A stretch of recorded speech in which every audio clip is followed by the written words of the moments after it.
हाँ जी बच्चों, जो भी स्टूडेंट ज्वाइन करते जा रहे हैं जल्दी जल्दी एक बार मेरे को कंफर्म करते जाइए। जो भी बच्चे ज्वाइन करते जा रहे हैं एक बार जल्दी से मेरे को कंफर्म करते जाइए कि आपको ऑडियो वीडियो एकदम क्लियर है।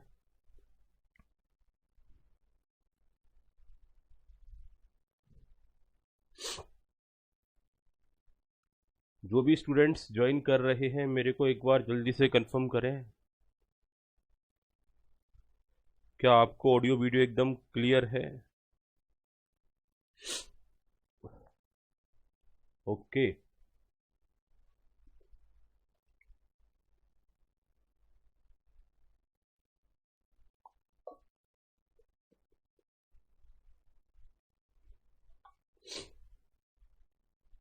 बेटा लास्ट क्लास में हमने एक टॉपिक स्टार्ट किया था और ये टॉपिक बहुत ज़्यादा डिस्कस नहीं किया था, जस्ट एक शुरुआत थी। उसी टॉपिक को मैं फटाफट से रिकॉल कराऊंगा, रिवाइज कराऊंगा और आज फिर हम इस टॉपिक को आगे बढ़ाएंगे। टॉपिक था हमारा national income accounting and related concept. इस पर्टिकुलर चैप्टर की जब हम बात कर रहे थे तो हमने यहाँ पर बात किया था कि नेशनल इनकम क्या होता है। तो नेशनल इनकम में सबसे पहले हमने कवर किया था, it is a term use to measure the income of any country. किसी कंट्री की इनकम को मेजर करने के लिए जो टर्म यूज किया जाता है that is known as national income और it is defined in many way. इस नेशनल इनकम को कैलकुलेट करने के बड़े सारे तौर तरीके, बड़े सारे तरीके हो सकते हैं। It means the total value of the goods and services produced annually in the country. जब जब हम नेशनल इनकम की बात करते हैं तो एनुअली जो हमारी कंट्री में जो प्रोडक्शन होता है, जो गुड्स एंड सर्विसेज से जो वैल्यू जनरेट होती हैं, उस पर्टिकुलर वैल्यूज को हम नेशनल इनकम की कैटेगरी में रखते हैं। इसके साथ साथ इन्होंने बोला कि national income means total amount of income accruing to a country means earn to a country from economic activities in a year। साथ ही साथ हमने बात करी थी बच्चों, नेशनल इनकम में जो इंक्लूड होता है वो वेजेस से पेमेंट, इंटरेस्ट के payment, payment of rent, profits वगैरह भी कहीं ना कहीं इंक्लूडेड रहते हैं, जो आगे जाकर के हम डिफरेंट डिफरेंट एस्पेक्ट में इन्हें कवर अप करेंगे। इसके बाद हमने बात करी थी लास्ट क्लास में, national income is known as net national income. National income को कई बार हम नेट नेशनल इनकम के तौर पर भी जानते हैं और gross national income is known as gross national product. साथ ही साथ में हम बात करते हैं कि नेशनल इनकम या नेट नेशनल इनकम की जब बात करें तो ग्रॉस नेशनल इनकम से डेप्रिसिएशन अगर माइनस कर दिया जाए तो हमारा कैलकुलेट होता है नेट नेशनल इनकम। और साथ ही साथ method to measure national income की बात करें तो हमारे 3 मेथड्स थे। इन पर्टिकुलर 3 मेथड्स की बात करेंगे तो product method, value added method, income method और एक्सपेंडिचर मेथड। ये 3 डिफरेंट हमारे मेथड्स थे जिन मेथड्स के थ्रू हम नेशनल इनकम कैलकुलेट कर सकते हैं। तो हम बात कर रहे थे methods to measure the national income. तो product method, value added method, income method और एक्सपेंडिचर मेथड, ये हमारे वेरियस मेथड्स थे। अब सबसे बड़ा सवाल ये बनता है आज की क्लास का, आज की क्लास का मुद्दा क्या रहेगा कि सर नेशनल इनकम को कैलकुलेट करने के 3 मेथड क्यों? कोई 2 भी तो हो सकते हैं, कोई 1 भी तो हो सकता है। क्या ये 3 के 3 मेथड हमारे सेम रिजल्ट निकाल के देंगे? तो आज जो हम पॉइंट नंबर 3 से शुरुआत करेंगे, 2 पॉइंट हमने लास्ट क्लास में कवर किए थे, मैंने जस्ट उनको रीड आउट किया, एक तरीके से एक्सप्लेन नहीं किया आपको। लेकिन मैंने यहां आपको बताया कि लास्ट क्लास में मैंने बोला आपसे कि नेशनल इनकम को मेजर करने के लिए 3 मेथड। तो नेशनल इनकम को मेजर करने के 3 मेथड्स क्यों? और जब हमने 3 मेथड्स की बात करते हैं तो उसकी रीजनिंग को जानने का प्रयास करेंगे आज की क्लास में। तो पॉइंट नंबर 3 में चलते हैं बच्चों। पॉइंट नंबर 3 की हम बात करते हैं, वाई। नोट डाउन करें, why 3 methods.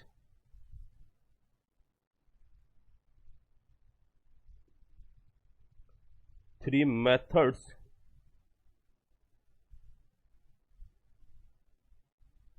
for calculation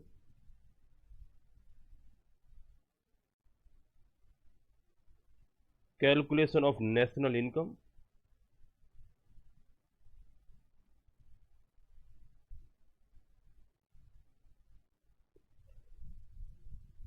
Why 3 methods for calculation of national income? Just take a look.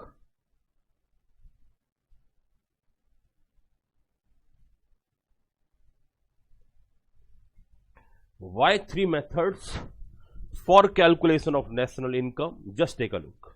हमको एक बार इसे कहीं ना कहीं ब्रीफली समझना होगा कि नेशनल इनकम को कैलकुलेट करने के थ्री मेथड्स क्यों। और इस मुद्दे की तरफ आगे बढ़े तो एक डायग्राम बनाइए बच्चों। इस डायग्राम से थोड़ा सा बेहतर समझ में आएगा आपको। डायग्राम बनाइए। Product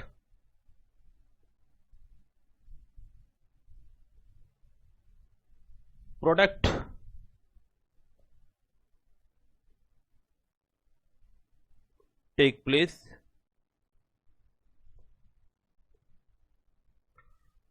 product take place, that means हम बात करें यहां पर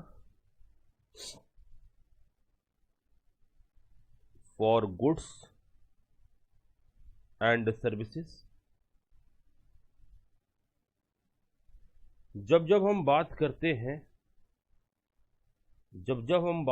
हैं चाहे हम गुड्स के लिए बात करें चाहे हम सर्विसेज के लिए बात करें, तो हमारा ईच एंड एवरी केस में हम कह सकते हैं कि हमारा प्रोडक्ट पहले तैयार होता है। वो प्रोडक्ट जो तैयार होता है वो चाहे गुड्स के फॉर्मेट में हो सकता है या सर्विस के फॉर्मेट में हो सकता है। जैसे हम आपको CS पढ़ा रहे हैं तो ये भी एक अपने आप में हम एक प्रोडक्ट डिलीवरी कर रहे हैं आपको, हम आपको सर्विस जो दे रहे हैं। कोई कंपनी गुड्स मैन्युफैक्चर कर रही है तो उनका भी एक तरीके से एक प्रोडक्ट ही बोला जा सकता है। तो प्रोडक्ट टेक प्लेस, पहले प्रोडक्ट जनरेट होता है और प्रोडक्ट जब जनरेट होता है तो वो कहीं ना कहीं वैल्यू जनरेशन लेकर के आता है, वैल्यू क्रिएट करता है, प्रॉफिटेबिलिटी क्रिएट करता है। और दैट पर्टिकुलर एस्पेक्ट को बोला जाता है बच्चों वैल्यू एडिशन। यही जो एस्पेक्ट होता है इसी को बोला जाता है वैल्यू एडिशन।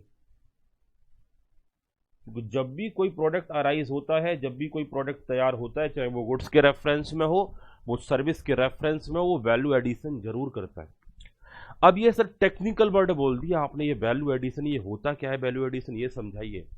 जब भी कोई इकोनॉमिक बेनिफिट के लिए काम करता है, जब भी कोई पर्सन इकोनॉमिक एक्टिविटीज परफॉर्म करता है तो वो पैसे कमाने के लिए परफॉर्म करता है।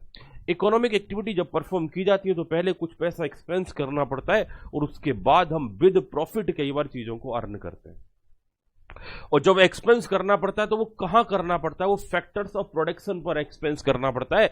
जब भी हम कोई प्रोडक्शन कर रहे होते हैं तो डिफरेंट फैक्टर्स को हम पेमेंट कर रहे होते हैं। और पेमेंट करने के बाद चाहे काम कोई भी हो, बिजनेस कोई भी हो, लेकिन पेमेंट तो कहीं ना कहीं करने पड़ते हैं। और पेमेंट करने के बाद हम उसमें कुछ प्रॉफिट एलिमेंट लोड करते हैं और प्रॉफिट एलिमेंट लोड करने के बाद हम एक फाइनल प्राइस तय करते हैं जो कि हमको फाइनल उस प्रोडक्ट को सेल करने पर रिसीव होता है। तो जब एक बिजनेसमैन बिजनेस चलाता है तो वो प्रोडक्ट तैयार करता है, वो सर्विसेज दे रहा होता है, उस दौरान वो अपना वैल्यू जनरेशन कर रहा होता है, उस दौरान अपना वो प्रॉफिट कैलकुलेट कर रहा होता है। तो जो यहां पर जो वैल्यू एडिशन हो रहा है, यहां पर जो वैल्यू एडिशन हो रहा है, यहां पर जो प्रॉफिट अराइज हो रहे हैं, जो कहीं ना कहीं गुड्स एंड सर्विसेज से अराइज हो रहे हैं, एक बिजनेस को जो वो प्रॉफिट्स अराइज होते हैं, तो इसे हम वैल्यू एडिशन बेसिकली बोल करके चलते हैं। जैसे डायग्राम मैं बना रहा हूं वैसे डायग्राम आप बनाते जाना। अब हम अगले पहलू पर आते हैं, अगले मुद्दे पर आते हैं। जब आपको सारा मुद्दा सारा डायग्राम में समझा दूंगा तो फिर आपको ये समझ में आएगा ये थ्री मेथड्स क्यों। नेक्स्ट हम बात करेंगे फैक्टर इनकम, क्योंकि जब बिजनेसमैन बिजनेस में कुछ प्रोड्यूस करता है तो डिफरेंट फैक्टर्स को पेमेंट करता है, और वो जो इनकम है किसके पास पहुंचती है, डिफरेंट फैक्टर्स के पास वो इनकम कहीं ना कहीं पहुंचता है। तो इनका कहना है फैक्टर इनकम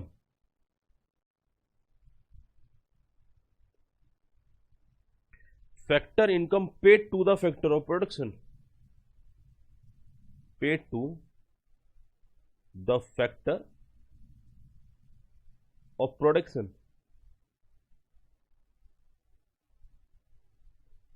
जो फैक्टर इनकम है वो किसको पे किया जाएगा, वो paid to the factor of production.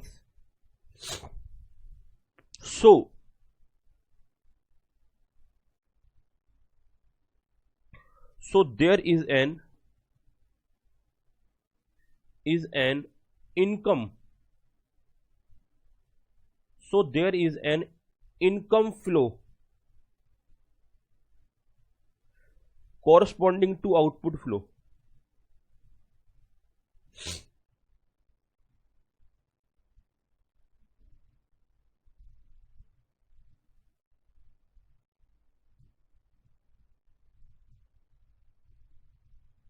Corresponding to output flow.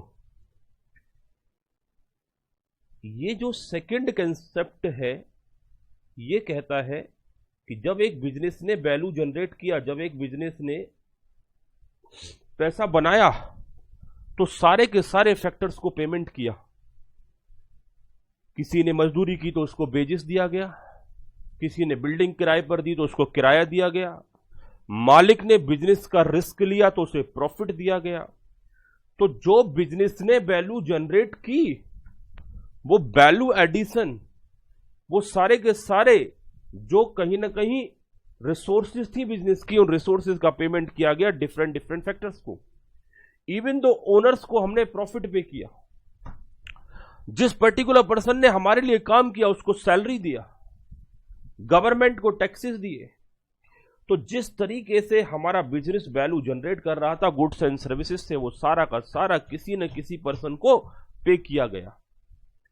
तो इन्होंने बोला factor income paid to the factors of production. ये ओवरऑल जो बिजनेस की जो इनकम जनरेट की जा रही है वो सारे के सारे फैक्टर्स ऑफ प्रोडक्शन को पे किया जाएगा। So there is an income flow corresponding to the output flow. यहां जो बिजनेस के लिए आउटपुट है, यहां जो बिजनेस के लिए आउटपुट है, मतलब बिजनेस क्या किसको अमाउंट पे कर रहा है। बिजनेस की अगर बात की जाए तो बिजनेस डिफरेंट पर्सन को अमाउंट पे कर रहा है। एम्प्लॉइज को सैलरी दे रहा है, वर्कर्स को वेजेस दे रहा है, जिसने किसी बिल्डिंग को किराए पर दी उसे रेंट पे कर रहा है, जिससे गुड्स परचेज किया उनको परचेज के लिए अमाउंट पे कर रहा है। साथ ही साथ जो प्रॉफिट कमाया वो ओनर्स के लिए कमाया, उसे ओनर्स को पे कर रहा है। ये सारे के सारे पर्सन इनकम रिसीव कर रहे हैं। तो जो बिजनेस में इनकम का फ्लो है, जो बिजनेस में वैल्यू एडिशन हो रहे हैं, वो मोर और लेस वो सारे के सारे किसी न किसी पर्टिकुलर पर्सन को इनकम के तौर पर पे भी किए जाते हैं। तो आप बिजनेस के वैल्यू एडिशन का टोटल लगा लो, या फिर इन पर्टिकुलर पर्संस को रिसीव होने वाली इनकम का टोटल लगा लो। दोनों ही केसेस में टोटल तो इक्वल ही रहेगा ना। तो जिस तरीके से वैल्यू एडिशन से हम अपनी नेशनल इनकम कैलकुलेट कर सकते हैं, वैसे ही बिजनेस के वैल्यू एडिशन के अलावा हम हमारी सोसाइटी के डिफरेंट फैक्टर ऑफ प्रोडक्शन को मिलने वाले इनकम का टोटल लगा करके भी हम अपने देश की, हम अपनी कंट्री की नेशनल इनकम कैलकुलेट कर सकते हैं। तो एक वैल्यू एडिशन मेथड अगर हमको एक फॉर्मूला प्रोवाइड करता है इनकम, नेशनल इनकम को कैलकुलेट करने का, तो एक alternative way out income basis पर भी कहीं ना कहीं हमारा बन सकता है, जहां हम नेशनल इनकम कैलकुलेट कर पाएंगे। क्योंकि जो बिजनेस जनरेट कर रहा है उसे डिस्ट्रीब्यूट भी तो कर रहा है, और जो डिस्ट्रीब्यूट कर रहा है वो दूसरे लोगों की इनकम है, और जिनकी इनकम है उस इनकम का टोटल लगाएं, वो भी तो एक नेशनल इनकम ही है। तो चाहे ऐसे कर लें या फिर ऐसे कर लें, बात बराबर है। बच्चे कह रहे हैं सर दो मेथड का तो समझ में आता है, अब तीसरे मेथड का बताइए। जो आप थर्ड मेथड की बात करेंगे, आपने तो बोला था कि 3 मेथड के बेसिस पर, 3 मेथड के बेसिस पर हम नेशनल इनकम को कैलकुलेट कर सकते हैं। तो बच्चों ये बिजनेस जो वैल्यू जनरेट कर रहा है वो वैल्यू एडिशन मेथड हो गया, लेकिन जो हमारे फैक्टर्स को इनकम मिल रहा है वो कहीं ना कहीं हमारा इनकम मेथड हो जाएगा। इस मेथड से भी हम आगे सीखेंगे कैसे नेशनल इनकम कैलकुलेट की जाएगी, क्योंकि जो बिजनेस ने वैल्यू जनरेट करी वो किसी न किसी के लिए इनकम जरूर बनेगी। तो इनकम का टोटल हमारा कहीं ना कहीं नेशनल इनकम को रिप्रेजेंट करेगा। और इसके साथ साथ अगर हम थर्ड पॉइंट की बात करें, जब किसी की पॉकेट में पैसा पहुंचता है, मैंने क्या बोला, जब किसी की पॉकेट में पैसा पहुंचता है तो वो पैसा उसकी पॉकेट में हमेशा के लिए नहीं बना रहता, वो खर्च भी होता है, वो एक्सपेंस भी होता है। क्योंकि अगर इनकम बढ़ती है तो एक्सपेंस भी बढ़ते हैं। आपने सुना होगा सारी सोसाइटी में बातें की जाती हैं कि जब जब किसी पर्टिकुलर पर्सन की इनकम बढ़ती है तब तब उस पर्टिकुलर पर्सन के एक्सपेंसेस भी बढ़ते हैं। तो सिंपल सी बात है, पैसा तो किसी के पास नहीं रहता, जो आता है वो चला जाता है एक्सपेंसेस के तौर पर। जैसे जैसे आता है उसका रूट पहले से फिक्स होता है, ये किसी के पास आज तक नहीं रुका, अगर रुक गया तो फिर तो सोने के महल बन के तैयार हो जाएंगे। हम बात करेंगे दिस इनकम, जो इनकम जनरेट होती है, this income used to purchase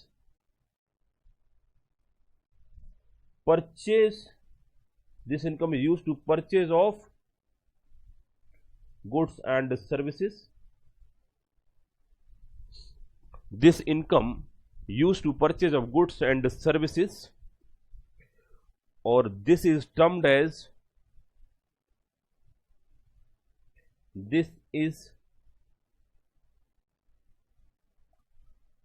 as our expenses or expenses of factors of production। By factors of production ने पैसा कमाया और वो पैसा फिर एक एक्सपेंस के तौर पर कहीं ना कहीं खर्च कर दिया, और यही पैसा किसको मिल जाता है बाद में जाकर के? बिजनेस हाउसेस को।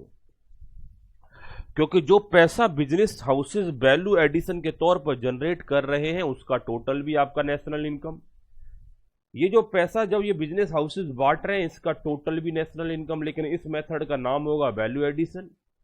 जब इस इनकम का टोटल लगाएंगे तो इस मेथड का नाम होगा इनकम मेथड।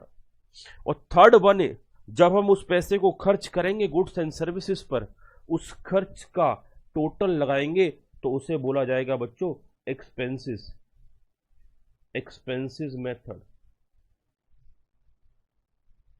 तो एक होता है हमारा वैल्यू एडिशन मेथड, जो बिजनेस हमारे वैल्यू जनरेट कर रहे हैं उसे बोला जा रहा है वैल्यू एडिशन मेथड। दूसरा बनता है बच्चों हमारा इनकम मेथड, और तीसरा बन जाता है हमारा एक्सपेंसेस मेथड। तो जो बिजनेस कमाते हैं वो कहीं ना कहीं डिस्ट्रीब्यूट होता है तो वो इनकम बन जाता है, और जिनका इनकम बनता है उस इनकम का टोटल भी हमारा नेशनल इनकम के तौर पर कैलकुलेट किया जा सकता है। या जो पैसा एज इनकम के तौर पर आता है तो वो खर्च जरूर होता है, तो उस एक्सपेंसेस का टोटल भी कहीं ना कहीं नेशनल इनकम बोला जा सकता है, जिसे हम एक्सपेंसेस मेथड बोलते हैं। और जो बिजनेस ने कमाया उसे बोला जाएगा वैल्यू एडिशन मेथड। तो मैंने आपसे बोला था इनकम को मेजर करने के जो मेथड्स होंगे वो पहला रहेगा प्रोडक्ट मेथड, जिसे हम वैल्यू एडिशन मेथड बोल के चलेंगे, दूसरा रहेगा इनकम मेथड, और तीसरा रहेगा एक्सपेंडिचर मेथड। अभी मैंने आपको मेथड्स नहीं सिखाए, बट मैंने आपको यह सिखाया कि 3 मेथड्स ही क्यों? क्योंकि बिजनेस जो वैल्यू जनरेट कर रहे हैं वो किसी न किसी को इनकम के तौर पर मिलेगा, और जो इनकम के तौर पर मिलेगा तो उसका टोटल भी हमारा कहीं ना कहीं नेशनल इनकम हुआ, और जो इनकम आएगी वो खर्च भी जरूर होगी, तो वो एक्सपेंडिचर का टोटल भी हमारा कहीं ना कहीं एक एक्सपेंडिचर मेथड हो जाता है इनकम को कैलकुलेट करने के लिए। साथ ही साथ बच्चों यहां पर हम बात करें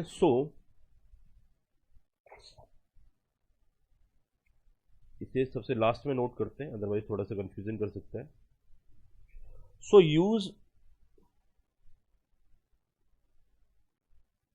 use any of the above method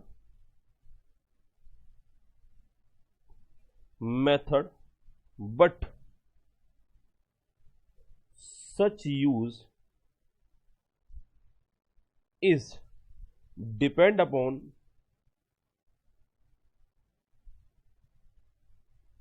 availability of data।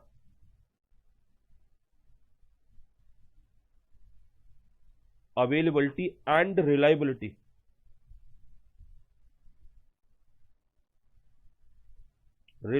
Of data. इनका कहना है कि जो हमारे ऊपर गिवन 3 मेथड्स हैं, चाहे हम इनकम मेथड की बात करें या एक्सपेंसेस मेथड की बात करें या फिर वैल्यू एडिशन मेथड की बात करें, इनमें से किसी भी मेथड को यूज किया जा सकता है नेशनल इनकम को कैलकुलेट करने के लिए। बट इन तीनों के तीनों मेथड में हमको डाटा की अवेलेबिलिटी चाहिए। जिस मेथड से हमको डाटा इजीली अवेलेबल हो जाएगा, जिस मेथड से हमको इंफॉर्मेशन मिल जाएंगे, उस मेथड को लगाना हमारे लिए कन्वीनियंट हो जाएगा। तो रिलायबल डाटा अगर हमको किसी भी मेथड का मिलता है तो उस पर्टिकुलर मेथड को यूज करके हम कहीं ना कहीं नेशनल इनकम कैलकुलेट कर लेंगे। जल्दी से मेरे को कंफर्म करिए, क्या बेटा आपको ये लॉजिक समझ में आया कि नेशनल इनकम को कैलकुलेट करने के 3 मेथड्स क्यों? जल्दी से मेरे को बताइए, क्या ये लॉजिक आपको समझ में आया कि नेशनल इनकम को कैलकुलेट करने के 3 मेथड ही क्यों? जल्दी जल्दी मेरे को बताइए, मैं आपके आंसर का वेट कर रहा हूं।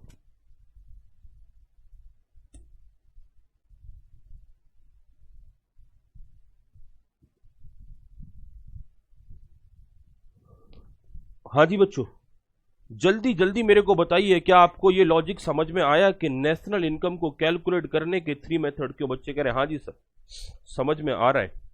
आगे बढ़ते हैं, नेक्स्ट मुद्दे पे चलते हैं। पॉइंट नंबर 4,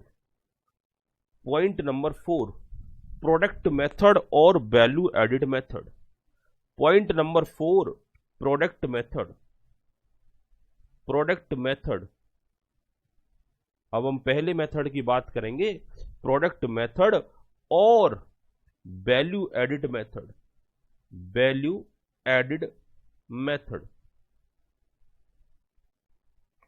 प्रोडक्ट मेथड और value added method, that means जब हम नेशनल इनकम को कैलकुलेट करने की बात करेंगे तो फर्स्ट मेथड की हम बात करेंगे कि हमारा प्रोडक्ट मेथड क्या कन्वे करता है और ये वैल्यू एडिड मेथड हमको क्या कन्वे करता है।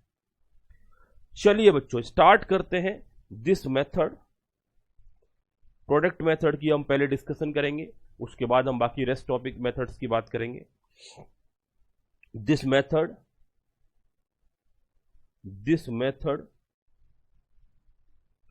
also known as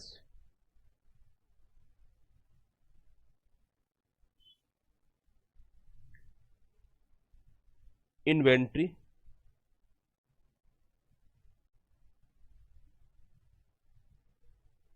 मेथड और दूसरा net output method,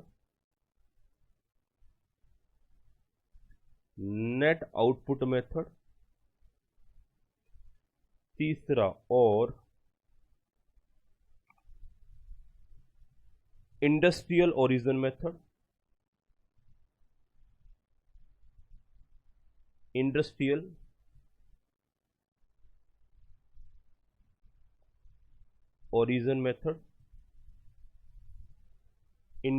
origin method, साथ ही साथ में कमोडिटी सर्विस मेथड।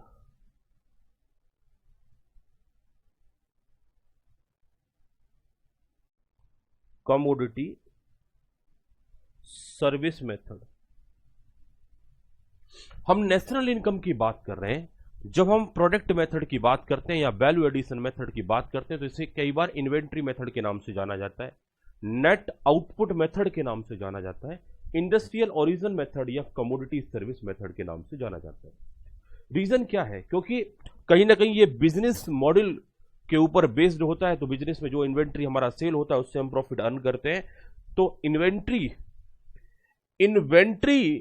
मेथड के नाम से इसे जाना जाएगा। नेट आउटपुट मेथड मतलब कि हमारा जो प्रोडक्ट है उसका आउटपुट की वजह से हम कहीं ना कहीं प्रॉफिट अर्न कर रहे हैं, तो इसे नेट आउटपुट मेथड के नाम से जाना जाएगा। अगला एस्पेक्ट रहेगा इंडस्ट्रियल ओरिजिन मेथड, क्योंकि इंडस्ट्री से कनेक्टेड होता है। इंडस्ट्री से हम कहीं ना कहीं जो बिजनेस हाउसेज होते हैं उनकी इनकम के बेसिस पर सारा का सारा कैलकुलेशन यहाँ कर रहे होते हैं नेशनल इनकम का। और कमोडिटी एंड सर्विस मेथड ही बोला जाता है, क्योंकि जो वैल्यू जनरेट होती है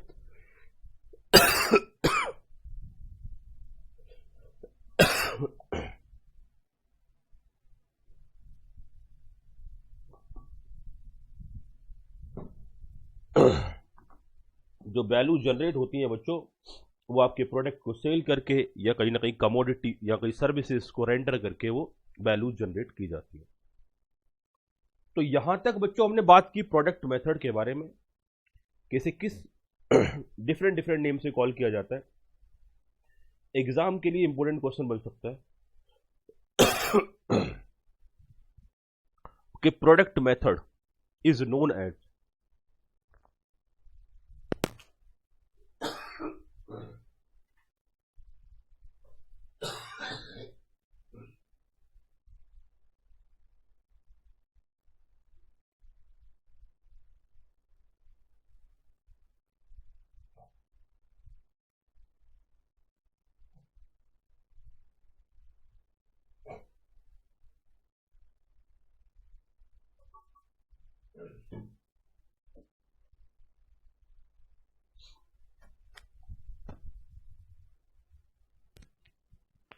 थोड़ा सा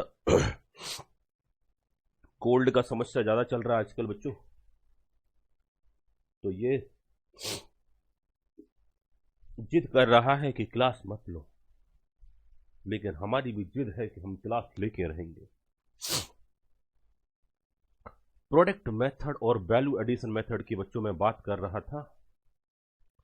इस दौरान हम बात कर रहे थे this method also known as, ये एग्जामिनेशन क्वेश्चन बन सकता है कि product method is known as, इनमें से कोई ऑप्शन आपको गिवन हो सकता है, उस पर्टिकुलर ऑप्शन पर आप टिक लगा देंगे कि हाँ ये प्रोडक्ट मेथड का ही दूसरा नाम है। तो इसको कोई समझाने का कोई बहुत ज्यादा लॉजिक तो है नहीं, क्योंकि ये इसके ऑल्टरनेटिव नेम है। अब प्रोडक्ट मेथड के बारे में कुछ और नई नई बातें कर लेते हैं। हम प्रोडक्ट मेथड के बारे में कुछ और नए नए फैक्ट डिस्कस कर लेते हैं under this method.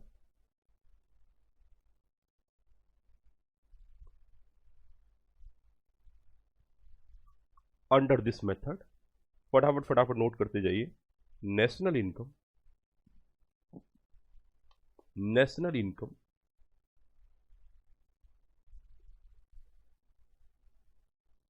Under this method national income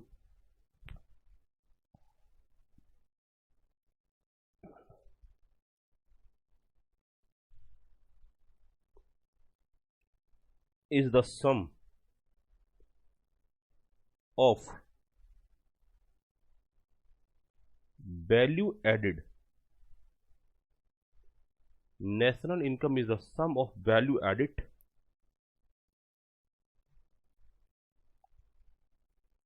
by each and every firm in domestic territory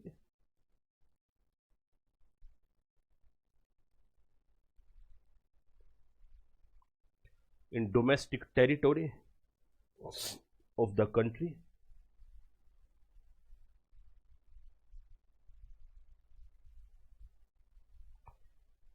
by each and every firm in the domestic territory of the country during a year.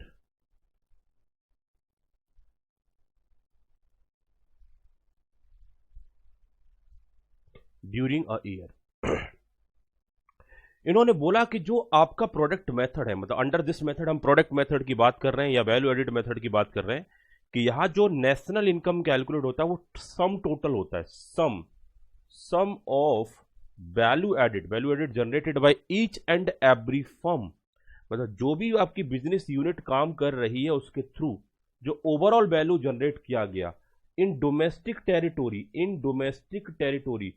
हमारी territory से बाहर की जो firm है, हमारी country से बाहर की जो फर्म है, जो वैल्यू एडिड जनरेट कर रहे हैं, जो प्रॉफिट जनरेट कर रहे हैं, उस वैल्यू एडिड के टोटल की बात नहीं कर रहे हैं। हमारी कंट्री, हमारी टेरिटोरी के अंदर जो फर्म वैल्यू जनरेट कर रही है, domestic territory of the country during a year, और ये एक सिंगल ईयर का कैलकुलेशन होता है। तो ये भी जो आपके लिए एग्जामिनेशन क्वेश्चन बन सकता है कि नेशनल इनकम एक ईयर के लिए कैलकुलेट होती है, एक मंथ के लिए कैलकुलेट होती है, तो आप उसमें ईयर टिक करेंगे। और ये जो प्रोडक्ट मेथड में हमारी ओवरऑल सारी फर्म्स का जो वैल्यू एडिशन है, एक फर्म भी कुछ वैल्यू एडिट करेगी तो दूसरी फर्म कुछ वैल्यू एडिट करेगी, तीसरी फर्म कुछ वैल्यू एडिट करेगी, तो डोमेस्टिक टेरिटोरी में काम करने वाली सारी की सारी फर्म्स की जो वैल्यू एडिट का हम टोटल कर देते हैं, that is known as our national income. बच्चा कह रहा है सर बाकी सारी बातें तो समझ में आ रही हैं, कौन कौन सी बातें समझ में आ रही है कि फर्म डोमेस्टिक टेरिटोरी में होनी चाहिए, मतलब हमारी कंट्री में होनी चाहिए। वैल्यू एडेड एक ईयर का लिया जाएगा, ये भी हमको समझ में आता है। सारी की सारी फर्म का वैल्यू एडेड लिया जाएगा, ये भी बात हमको समझ में आती है। बट ये वैल्यू एडेड है क्या, इसको एक्सप्लेन करो। मैंने कहा ये लो बेटा, अगला मुद्दा जो है हमारा वो वैल्यू एडेड से कनेक्टेड ही है। अगला जो डिस्कशन का सब्जेक्ट है वो है हमारा वैल्यू एडिट। तो नेक्स्ट पॉइंट की मैं बात करूं, value edit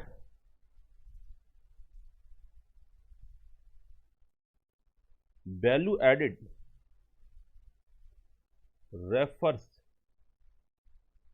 to, value added क्या इंडिकेट करती है, क्या रेफर करती है। वैल्यू एडिड जब वर्ड आपके सामने आए तो आंखों के सामने क्या पिक्चर बन जानी चाहिए, ये मुद्दा हमको इधर डिस्कस करना है।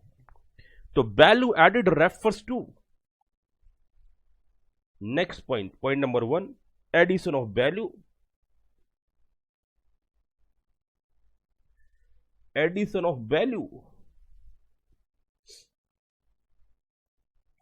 to the raw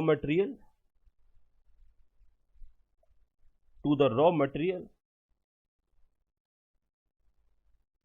slash intermediate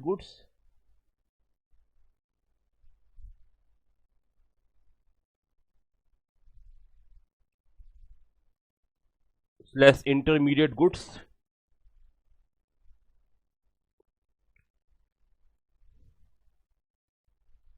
by a firm through productive activities,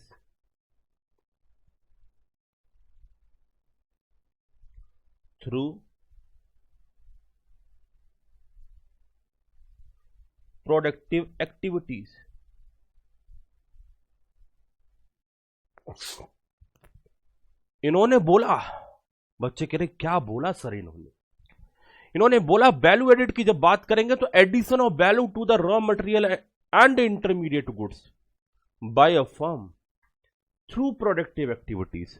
अब बच्चे कह रहे हैं सर एडिशन ऑफ वैल्यू कैसे होता है, जैसे घर में आटा रखा हुआ है, आटे से हमने पानी मिलाया, मिक्सअप किया और फटाफट से चपाती बना दिए। बच्चे कह रहे हैं कैसे, ऐसे बनते क्या चपाती? मैंने कहा ऐसे बनते हुए देखा मैंने, हाथ वाली चपाती। एक होती है जो इंस्ट्रूमेंट का सहारा लिया जाता है, उस इंस्ट्रूमेंट का बेसिकली हम बात करते हैं, उस इंस्ट्रूमेंट का सहारा लेकर के भी चपाती बना सकते हो, एक डायरेक्ट हाथ से भी बना देते हैं।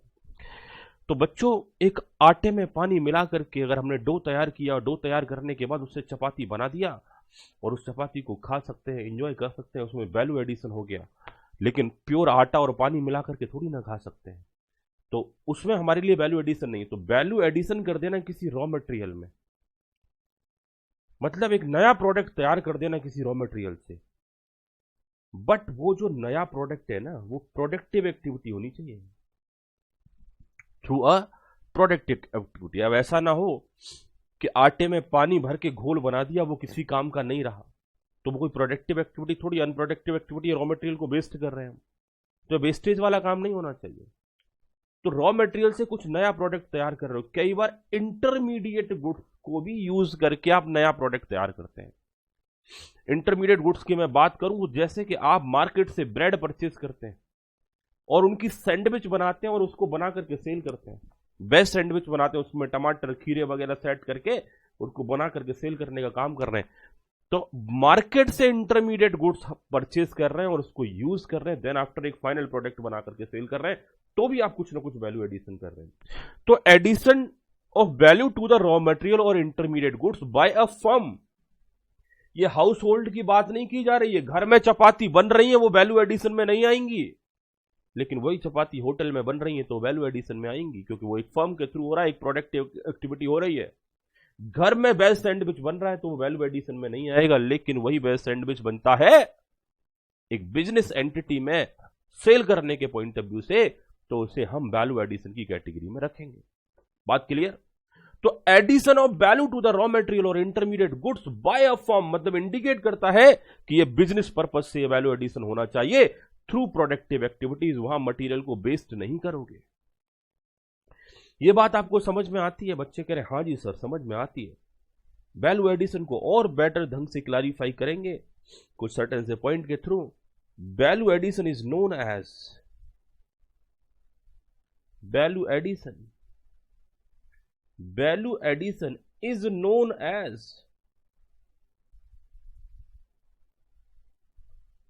Known as contribution.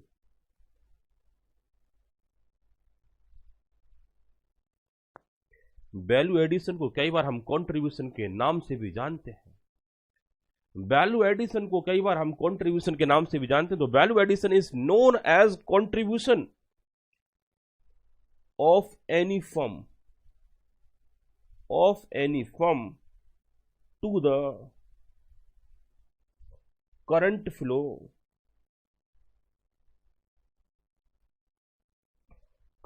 of goods and services।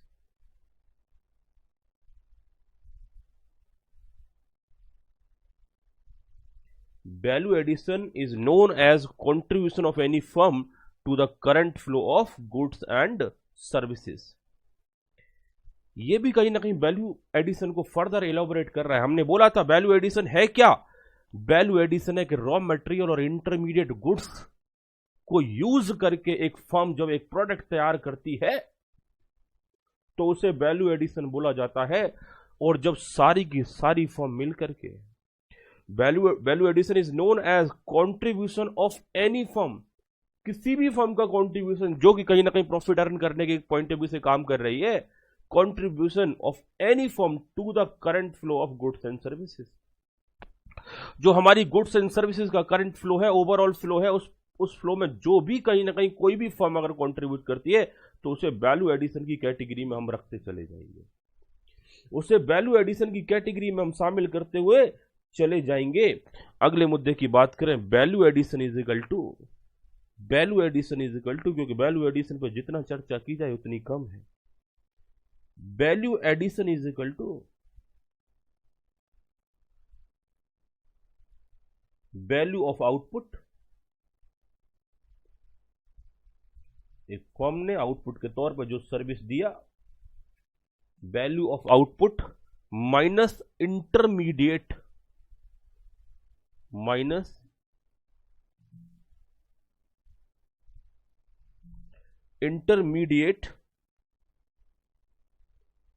Consumption.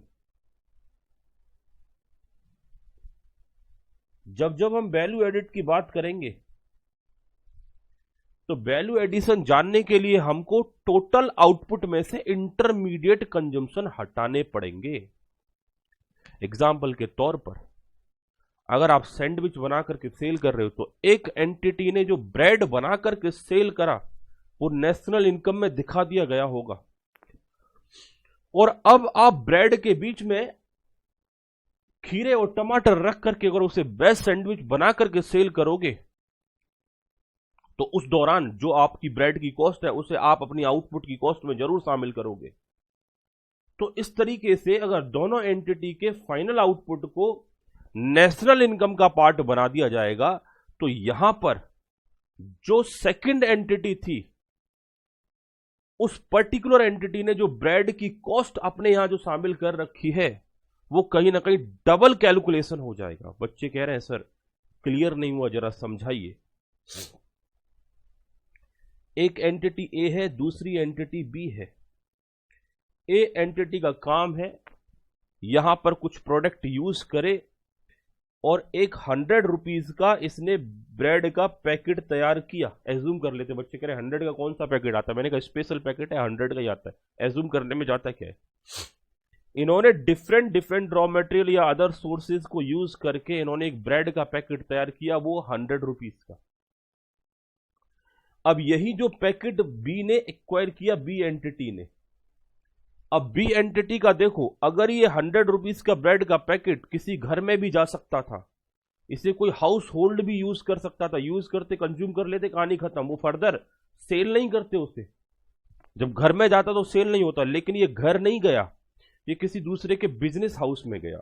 तो जो ए एंटिटी थी इसने हमारी कंट्री को 100 रुपए का इनकम का फ्लो दिया। अब ये जो 100 रुपीज का ब्रेड का पैकेट जब बी एंटिटी में पहुंचा तो बी एंटिटी की एक कॉस्ट हो गई 100 रुपीज, प्लस इन्होंने अदर एक्सपेंसेस किए, लेट सपोज 50 रुपए के, और साथ ही साथ प्रॉफिट जोड़ दिया उसमें 150 रुपए का। ये इनके एक्सपेंस, ये बच्चों प्रॉफिट, और ये इंटरमीजरी गुड्स, ये इंटरमीजरी गुड्स। तो यहां पर हम देखा जाए तो यहां जो फाइनल आउटपुट है 150 प्लस 50 और 100, तो 300 का इधर हमारा final total value of output है। ये है वैल्यू ऑफ आउटपुट। अब अगर हम अपनी कंट्री की इनकम कुछ ऐसे कैलकुलेट कर रहे हैं कि ए बिजनेस की इनकम, ए बिजनेस का आउटपुट 100 रुपीज का, बी बिजनेस का आउटपुट 300 रुपीज का, टोटल कंट्री का इनकम एज्यूम कर लेते हैं, दो ही एंट्री काम कर रही है, दो ही एंटिटी काम कर रही है, तो 400 टोटल कंट्री का इनकम 400। अगर ऐसे करेंगे तो गड़बड़ कर दी। क्या गड़बड़ कर दी? जो ए ने बी को सेल किया वो बी के आउटपुट में शामिल हो गया, वो इंटरमीजरी गुड्स है, मतलब उस गुड्स को बी एंटिटी फर्दर सेल करने के पॉइंट ऑफ व्यू से कहीं ना कहीं यूज कर रही है, और ये डबल कैलकुलेशन में आ रहा है। तो इनका कहना है कि जब आप वैल्यू एडिशन किसी का कैलकुलेट करो तो टोटल आउटपुट कैसे कैलकुलेट करो? टोटल आउटपुट 300, उसमें से इंटरमीजरी गुड्स 100 रुपए को हटा दो तो बैलेंस 200 रुपए ही उसका आउटपुट लेकर के चलो। और अगर हम कंट्री का इनकम कुछ ऐसे कैलकुलेट करेंगे कि 100 तो ये वाला प्लस 200 ये वाला, तो इन दैट पर्टिकुलर केस कोई डबलिंग नहीं होगी, कोई भी इनकम डबल टाइम पर हमारी कंट्री, हमारी नेशनल इनकम में शामिल नहीं होगी। तो ये टोटल यहां पर 300 बनेगा, न कि 400। बात क्लियर? क्या आपको ये पॉइंट समझ में आ रहा है बच्चों? मैंने आपको अपने इस पॉइंट को एक्सप्लेन करने के लिए, इस पॉइंट को समझाने के लिए एक एग्जांपल दिया कि value addition is equal to value of output. Output की वैल्यू में से हमको इंटरमीजरी कंजम्पशन माइनस करना पड़ता है। अब मुद्दे वाली बात यह है कि एग्जाम्पल को समझाते समझाते थोड़ा बहुत तो आपको इंटरमीजरी कंजम्पशन समझ में आया होगा, इंटरमीजरी कंजम्पशन समझ में आया होगा, लेकिन फर्दर इंटरमीजरी कंजम्पशन पर थोड़ा क्लैरिफिकेशन चाहिए कि सर क्या इंटरमीजरी या इंटरमीडिएट कंजम्पशन होगा और क्या इंटरमीडिएट कंजम्पशन नहीं होगा। तो उस मुद्दे की हम बात करेंगे सेपरेटली, थोड़ा सा होल्ड करो। अभी मैं थोड़ा वैल्यू एडिशन मेथड पर ही आपसे डिस्कशन कर रहा हूं। यहां तक किसी बच्चे को कोई डाउट हो, कोई समस्या हो तो मेरे को बताइए, अदरवाइज हम आगे बढ़ते हैं। ये जो वैल्यू एडिशन मेथड में यहां तक किसी बच्चे को कोई दिक्कत हो तो मेरे को बताइए, फिर हम वैल्यू एडिशन मेथड के हम अगले एग्जाम्पल को कवर करेंगे, इसी एग्जाम्पल को कवर करने का प्रयास करेंगे। वैल्यू एडिशन मेथड पर एक और एग्जाम्पल लेंगे, लेकिन यहां तक कोई समस्या हो तो बताइए, अदरवाइज हम चलते हैं अगले मुद्दे की तरफ। बच्चे कह रहे हैं कि सर क्लियर है, कोई समस्या नहीं, कोई डाउट नहीं, आप आगे बढ़िए। दैट मीन्स आपने जो समझाया वो समझ में आ रहा है। और इस दौरान हम अगले मुद्दे पर चलते हैं, example on value added. Example on value added, value added पर हम एक एग्जाम्पल कर लेते हैं। Suppose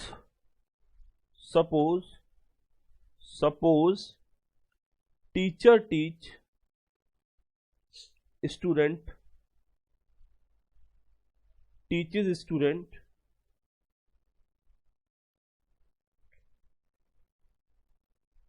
online with the help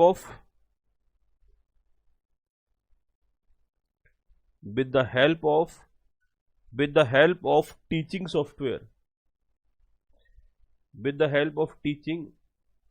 software, which has cost of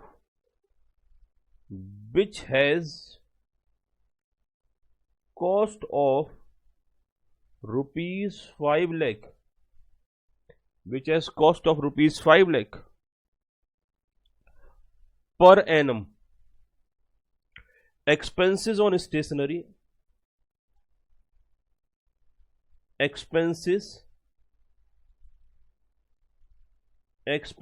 on stationery,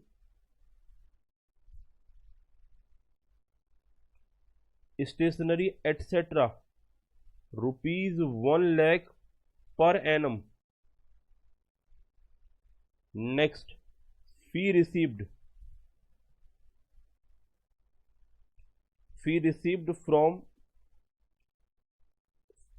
from students